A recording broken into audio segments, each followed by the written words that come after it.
Saludos estudiantes, vamos a hacer una revisión de lo que tenemos que ver durante la primera parte del semestre, que sería el hardware básico y también un poco de software para que entendamos de qué estamos hablando. Lo primero que tenemos que ver es definir qué es un computador. Generalmente la gente dice una CPU, la torre, ¿cierto? Estamos hablando de notebook también, ya, pero lo que tienen que tener claro es que el computador es una herramienta. ¿Por qué? Porque son ustedes o los usuarios los que le van a dar algún uso, ¿ya? Generalmente estamos hablando, si vemos una CPU, una, un chasis, como en el apunte que ya les pasé, es una caja que contiene la parte más importante de este computador, de esta herramienta. También necesita de una pantalla para que podamos ver qué está sucediendo y algún elemento de entrada. En este caso, los más importantes podrían ser lo que es un teclado y un mouse. Si hablamos de notebook, estamos hablando del teclado y del touchpad donde movemos el cursor. ¿Ya? Han existido muchos computadores desde ya el año 80, ¿ya? Han ido evolucionando hasta actualmente tener computadores de última generación en los cuales se pueden ejecutar programas, se pueden jugar juegos de alta calidad. El computador funciona porque existe un usuario. Si me hablan, por ejemplo, de un servidor, el servidor sí tuvo que haber sido preparado por un usuario. No digo programado porque estamos hablando de la máquina, estamos hablando del servidor. Siempre tiene que haber un usuario que interactúe con esta máquina. ¿Ya? Este usuario va a teclear, va a mover el mouse, va a trabajar con estos dos elementos, entregándole órdenes a esta CPU, a este computador. Este computador va a responder a esas órdenes por medio de la pantalla. Por lo tanto, vamos a tener una comunicación fluida entre usuario y computador. Si bien es cierto, el usuario no habla lenguaje máquina y la máquina no habla nuestro lenguaje, ¿ya? Todo esto se comunica por medio de un elemento que se llama GUI, que lo vamos a ver más adelante, que es la interfaz gráfica de usuario, que es el idioma por el cual se intercambia la información entre el usuario y el computador. Siempre hay una entrada y va a haber una salida. Va a haber una pregunta, una respuesta. El computador está compuesto de dos grandes partes, que son el hardware y el software. El hardware viene a ser todo lo tangible. A primera vista vamos a tener una pantalla, vamos a tener un teclado, vamos a tener un mouse. Elementos que podemos tocar, elementos físicos. ¿Ya? Si entramos dentro de la caja del computador, dentro del chasis o dentro del mismo notebook, que también es un chasis de menores dimensiones, nos vamos a encontrar con más elementos que son tangibles, llámese placa base, RAM, disco duro, etcétera, etcétera. ¿Ya? Procesador. Estos elementos son físicos, ¿ya? Pero dentro de estos elementos existen los elementos virtuales que vienen a ser el software. Son elementos intangibles, elementos que requieren de energía para poder funcionar. Dentro del hardware, ¿ya? Que compone ya dentro de esta torre, hablamos del hardware crítico, elementos que necesita el computador para poder funcionar. Son generalmente 4 elementos, 5 elementos dependiendo del punto de vista, que eh, permiten al computador actuar. Si uno de estos elementos de hardware crítico no existe, el computador no va a poder funcionar. El principal elemento que tenemos se llama placa base, placa madre, motherboard. ¿Ya? Es el elemento que permite conectar todos los otros componentes, permite distribuir la energía entre todos los otros componentes, la energía que viene de la fuente de poder, algo que ya está en el apunte que tienen disponible. ¿Ya? Esta placa eh, está ordenada de cierta forma, donde tenemos una parte que se llama el puente norte y otra parte que se llama el puente sur, también vulgarmente conocidas como la parte caliente y la parte fría. ¿Cuál es la parte caliente? ¿Cuál es el puente norte? El lugar donde está el procesador, el lugar donde está la memoria RAM, el lugar donde muchas veces está también la placa de video o la tarjeta de video. La parte fría viene a ser el elemento donde están los componentes no tan importantes, las tarjetas de expansión, tarjeta de red, tarjeta de audio y los dispositivos de almacenamiento. En este ejemplo, aquí podemos ver el slot para procesador, las ranuras para las memorias RAM. Si se fijan por sus colores, podemos configurar que trabajen en paralelo, trabajen las RAM en conjunto. Si tenemos dos RAM, lo aconsejable dentro de este ejemplo es conectar, por ejemplo, la primera placa de RAM en esa ranura y la segunda placa RAM en la ranura del mismo color, no en la que está al lado, porque de esta manera puede trabajar en conjunto. Es de esa forma la RAM trabajaría al doble velocidad si es que a diferencia de que si estuviesen conectadas una en ese puerto y el otro en este puerto. ¿Ya?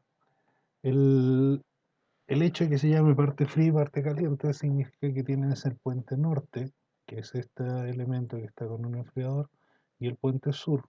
¿Ya?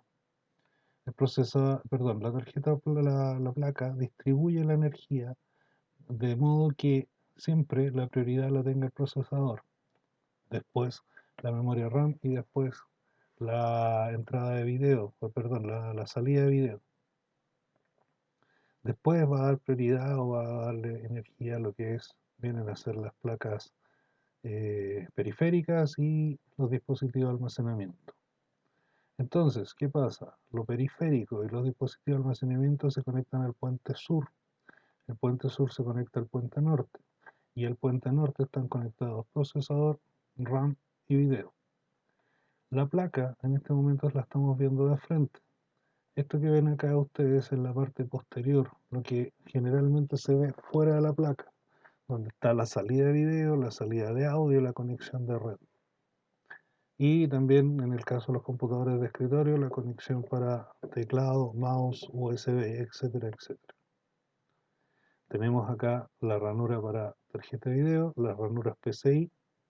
Tenemos también las conexiones para antiguos cables IDE. Y tenemos también aquí las conexiones para discos duros o unidades lectoras que pueden ser con conexión SATA. Sigamos. El procesador es el cerebro del computador. Desarrolla las tareas que se le entregan a este computador. ¿Ya? Todos los procesos pasan por el procesador y se apoya en la memoria RAM. Los procesadores actualmente tenemos dos grandes familias, que son los Intel y los AMD. Ya tienen una diferencia de arquitectura que vamos a ver más adelante. Ya los procesadores también se diferencian por su estructura o arquitectura también, que serían de 32 bits o de 64 bits, lo que es conocido como x86 y x64. Eso depende de la forma de trabajo que va a tener.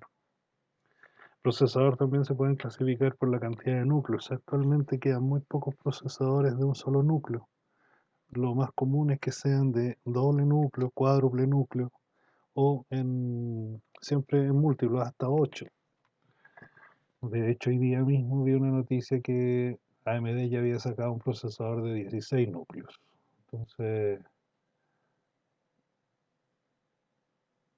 Entonces podemos ver que la evolución ya es muy, muy rápida. ¿Qué significa que sean núcleos? Es la capacidad que tiene el procesador de desarrollar tareas en paralelo. Por ejemplo, un procesador con un núcleo puede ir desarrollando las tareas en una fila. Dependiendo del orden en que entre las tareas, las va desarrollando. Al momento de cumplirlas, las va desechando. Si fuese un procesador de doble núcleo, podría desarrollar dos tareas a la vez. Si lo llevamos a un ejemplo muy simple, podemos decir que puede mascar chicle y caminar. Si hablamos de un procesador de cuádruple núcleo, estamos hablando de un procesador que puede desarrollar 4 tareas al mismo tiempo. Incluso los procesadores de dos núcleos podrían combinar sus núcleos para desarrollar una tarea de mayor exigencia, tarea que no podría desarrollar un procesador de un núcleo. Lo mismo pasa con los de cuatro. Se pueden combinar los núcleos entre sí para generar tareas que exigen más rendimiento, mayor rendimiento. ¿Ya?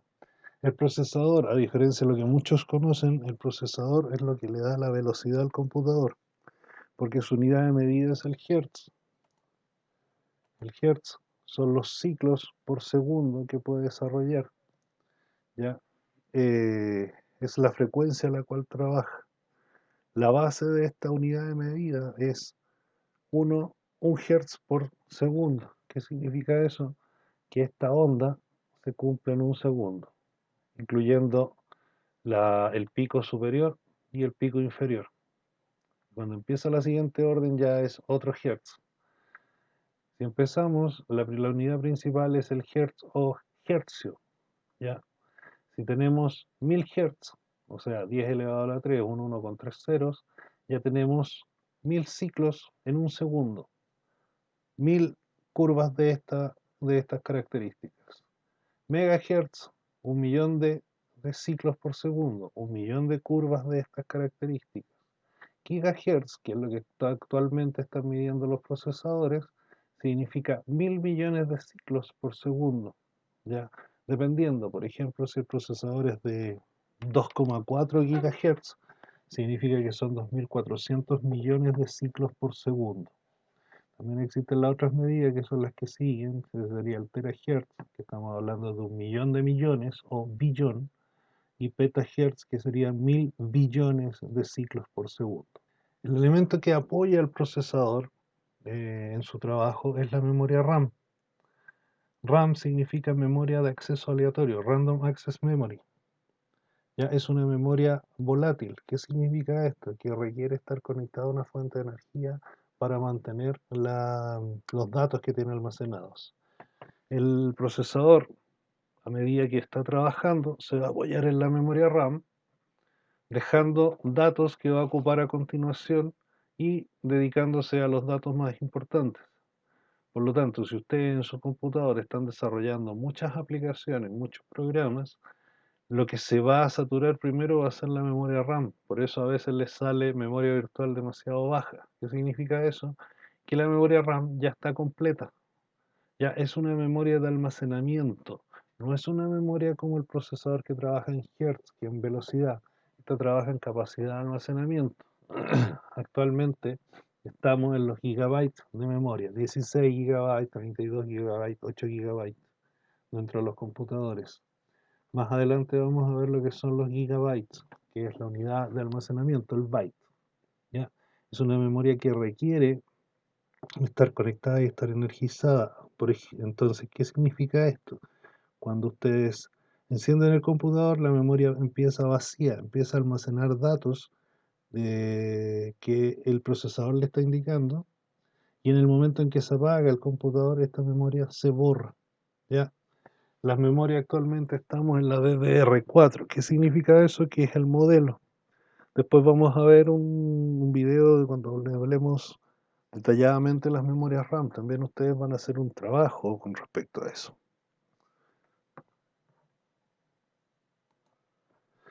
Otra unidad de hardware crítico es la tarjeta de video. La tarjeta de video vendría a ser considerada como un pequeño computador. ¿Por qué?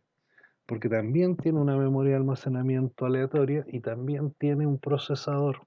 Ese procesador se llama GPU, a diferencia de la CPU, que es unidad central de procesos.